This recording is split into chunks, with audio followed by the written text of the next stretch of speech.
The All Blacks have named their match day 23 for Saturday's all-important clash against the reigning world champions, the Springboks, at the fortress that is Eden Park in Auckland.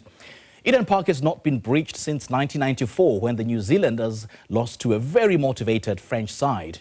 On Saturday, for what will be Ardie Savea's 100th test, the Springboks will be looking to create a bit of history of their own. But to talk to us about this fixture and all things rugby, we have roped in former Springbok loosehead prop Steven Kitshoff. Steven, very good morning. Thanks for joining us. Welcome.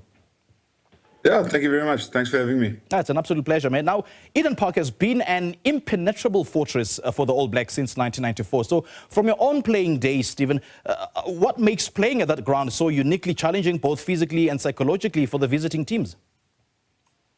I remember back in Super Rugby days, we used to have a real struggle against the Blues because I think they just seen Eden Park as a fortress and somehow just played out-of-body experience, and the New Zealanders, I think, just have so much pride when it comes to Eden Park and playing in front of their Auckland fans. So, yeah, it's a tough stadium to play at. I think the Boks haven't had success there for many years, but yeah, I'm looking forward to this weekend's game. I think it's still going to be a lot of tension in the air. Not one of the two teams are performing at 100% at the moment, but still there's going to be a lot of energy, and I'm sure both teams will be well prepared in the last couple of weeks, and I'm sure they'll put up a good performance. Yeah, sure thing. Energy and tension will definitely be palpable at this particular match. And the All Blacks have shown their cards. I mean, we've waited until the last minute to name our teams for this important clash. So what sort of tactics are you expecting for this one in particular? Are we going to be forwards heavy, or are we look for mobility and utility value in loading the team with players who can play for more than one position? Yeah, I think with this all-new hybrid approach that Racing has, with playing guys like sometimes playing him in the back line, or having Andre Esterhuizen that doubles up as a loose forward. I think it's just trying to get that team synergy from the Springboks. So I think opportunity for Andre to pack down at flanker earlier this season was a massive change up. But I think it will be a dominance performance. Like, they would want to be great at set piece, want to put pressure when it comes to mauling. I think the forwards interplay has to be a big one. But yeah. I mean, it's always tough. I think the All Blacks has a great pack of forwards, especially under Scott. I think their forward players stepped up. They're a bit more hands-on with the ball. They create good links between them and the backs. But you never know. And I think with Rassie and his tactics and things always changing, I honestly would think a aerial kicking pressure game and defense-orientated pressure with a good counter-strike plan, where if New Zealand tends to kick the ball back. Yeah. And for all it's worth, both teams are relatively low on confidence after less than satisfactory results in their first two games. Yeah. But the previous forms go out the window when these two rugby giants meet. Talk to us about preparation for such a match. I mean, like a match of this stature, and the current crop of Springboks have an ability of winning the big ones, eh? Yeah, 100%. I think when these two teams meet, there's a different level of energy and preparation that goes into a week or 2 weeks build-up. So for me, my last time I played against them was in the World Cup final, and the previous time was that test match at Twickenham. So if I have to think back at the Twickenham test match, it was all about excitement, almost reliving your childhood in the way you wanted to play, create a bit of excitement, at least try something, be a bit more experimental. And that was our mindset against Twickenham, and we had a record score against them.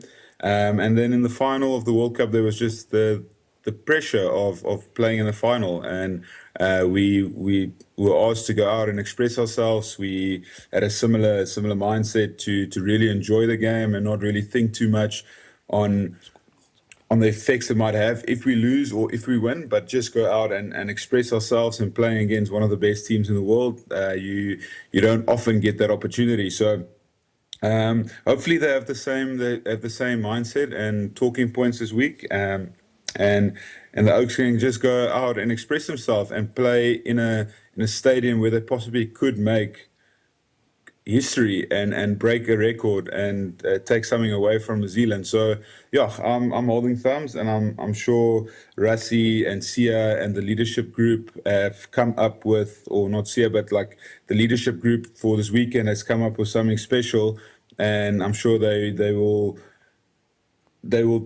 take it to New Zealand for full 85 minutes. And do you think the Springboks bomb squad concept can sort of unsettle the All Blacks in an environment where momentum swings quickly? Yeah, I mean, rugby is not won with 15 players, in my opinion. I think that last 20 minutes of any test match is always crucial. That's where probably most of the points are scored. And if you think about the two sides that's playing this weekend, South Africa has conceded, I think, over 40 points in the last 30 minutes of a test match, and New Zealand has conceded, I think, also 30 or 20 points in the last 20 minutes of a test match. So I think the game's going to open up, and whoever's bench or bomb squad is stronger at that point is definitely going to have the upper hand. Now, Steven, let's talk life after rugby. You have not sat around and done nothing. You seem to be a very busy man these days. Let's start with your involvement in the Thrive by WHX, where attitudes and physiology seem to be important in making sure that the body is in good shape, for as long as possible.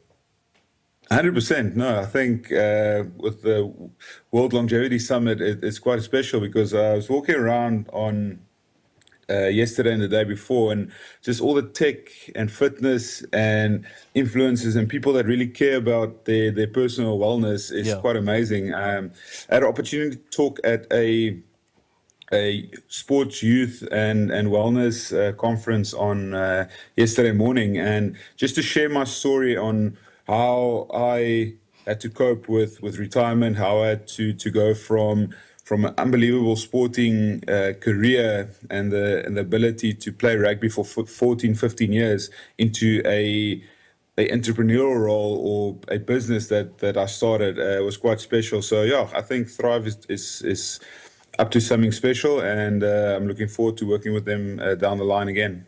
Steve, great chatting to you, man. Thank you so much for joining us. Thank you very much. Thank you. Have a good one.